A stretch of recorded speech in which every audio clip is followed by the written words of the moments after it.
안녕하세요. 말씀과 함께 새롭게 오는 소망의 아침입니다.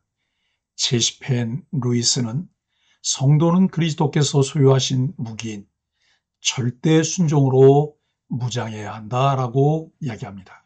신명기 28장 58절로 68절까지 말씀을 본문으로 하여 경외함을 저버리면 평안도 멀어집니다라고 하는 주제로 은혜를 나누길 원합니다.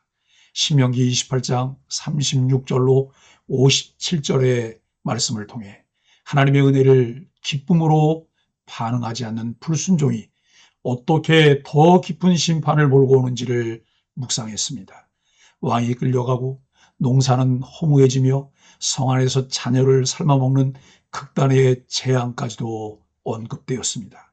그러나 그 핵심은 하나님을 섬기되 기쁨과 즐거움으로 섬기지 않았기 때문에라고 하는 한 줄 말씀으로 요약됩니다.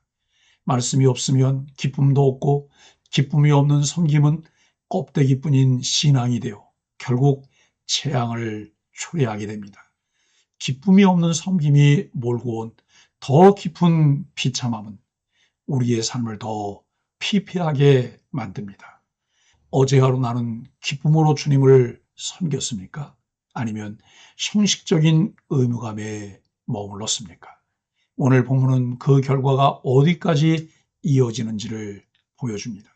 그리고 한 가지 더 깊은 주제를 던집니다. 바로 하나님을 경외하지 않을 때 우리의 삶에서 평안도 떠난다는 사실입니다. 오늘 본문 배경에는 언약 백성에게 요구되는 경외함이 담겨 있습니다. 신명기 28장의 전체 구조는 복과 저주의 양극단을 명확히 보여주는 설교적 문체로 되어 있습니다. 초반부인 1절 54절은 순종의 축복을, 이어지는 대다수의 절인 15절로 68절은 불순종의 저주를 선포합니다. 오늘 본문은 그 결말부로 하나님을 경외하지 않는 불순종이 어떤 최후를 맞이하게 되는지를 강렬하게 선언합니다. 오늘 본문 중 핵심 구절은 28장 58절 59절입니다. 내가 이 율법책에 기록된 이 율법의 모든 말씀을 지켜 행하지 아니하고 내 하나님 여호와의 영화롭고 두려운 이름을 경외하지 아니하면 여호와께서 너의 재앙과 내 자손의 재앙을 극렬하게 하실 것이며 라고 말씀합니다. 첫째, 경외하지 않는 인생에 끊이지 않는 재앙입니다. 하나님께서 요구하신 것은 단순합니다. 말씀에 순종하며 하나님을 영어롭고 두려운 분으로 경외하라는 것입니다. 그러나 그것을 저버리면 어떤 일이 벌어집니까? 앞서 말했던 모든 재앙이 반복될 뿐 아니라 심지어 애굽에서 보았던 모든 질병이 다시 임한다고 하십니다. 하늘의 별처럼 많았던 백성이 소수로 줄어들 것이라고 경고하십니다. 하늘의 별처럼 번성했던 이스라엘이 왜 소수만 남게 되었을까요? 하나님을 경외하지 않고 말씀에 불순종했기 때문입니다. 칼빈은 이 구절을 주석하며 하나님의 영광을 두려움 없이 대할 때 그 영광은 더 이상 보호가 아니라 심판이 된다고 말했습니다. 오늘날도 하나님을 두려워하지 않는 문화는 많습니다. 사랑의 하나님은 말하지만 두려운 하나님은 외면합니다. 그러나 성경은 사랑과 경외는 결코 분리될 수 없음을 강조합니다. 시편 2편 11절은 떨며 즐거워할지어다라고 말씀합니다. 둘째, 안식 없는 노예 상태로의 회귀를 경고합니다. 본문의 결론문은 이스라엘이 다시 애굽으로 돌아가는 참담한 현실을 묘사합니다. 여호와께서 너희에게 선을 행하기를 기뻐하시던 것 같이 너희를 멸하시기를 기뻐하실 것이요 라고 말씀합니다. 이 말은 하나님이 멸망을 기뻐하신다는 의미가 아닙니다. 그만큼 언약에 대한 진실함을 가지고 계시며 그 언약이 무시될 때 의롭게 행하신다는 뜻입니다.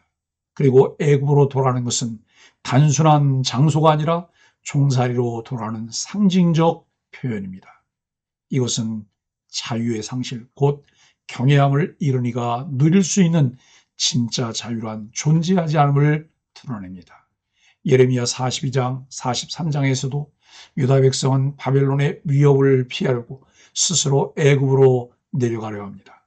그러나 하나님은 애굽으로 내려가지 말라고 경고하십니다. 왜 그렇게 말씀하셨을까요? 하나님의 인도보다 두려움을 따라간 그들의 선택은 결국 멸망을 초래합니다. 시류와 상황에 따라 떠밀려가지 말고 답이며 길인 하나님의 말씀이 언제든 삶의 기준이 되게 해야 합니다. 지금 내 삶에 평안이 사라지고 있다면 그 이유는 무엇인가? 하나님을 경외하지 않는 불순종 때문은 아닌가 돌아보아야 합니다. 존 오웨이는 이렇게 말했습니다. 하나님과의 친밀함은 경외의 토양 위에서만 자란다. 하나님을 두려워하지 않는 자는 결코 하나님을 진심으로 사랑할 수 없다라고 말합니다. 오늘을 사는 우리들이 되새기며 우리의 마음에 새겨야 할 것입니다. 사랑하는 소망의 가족 여러분, 수많은 사람들이 그토록 갈망하는 안식은 에덴에서 그 답을 찾아와야 합니다. 아담과 하와가 불순종하여 하나님에게서 쫓겨나며 안식을 잃게 되었습니다.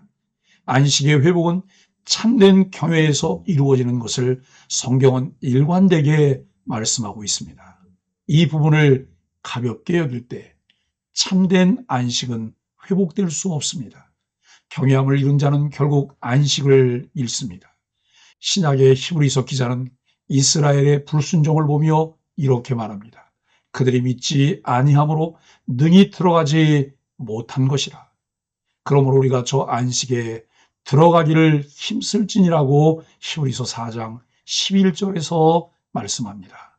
예수님께서는 우리에게 수고하고 무거운 짐진 자들아 다 내게로 오라 내가 너희를 쉬게 하리라고 하셨습니다.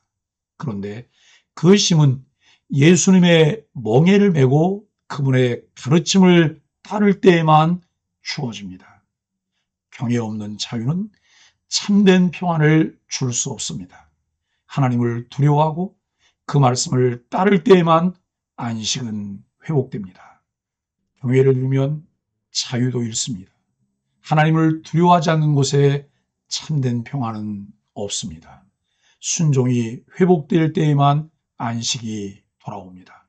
복과 저주는 우리들이 선택할 수 있는 선택권이 우리들에게 주어졌음을 깨닫게 됩니다.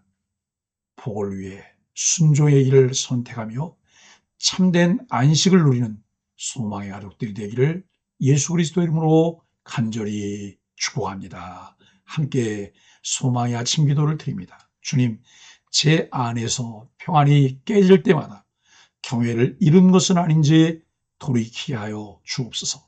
말씀을 떠나 안식 없는 길을 걷지 않게 하시고 주님의 품 안에 쉼을 사모하게 하여 주옵소서. 오늘 하루도 주의 이름을 영화롭게 여기는 경외의 삶으로 살게 하여 주옵소서. 예수님의 이름으로 간절히 기도합니다. 아멘.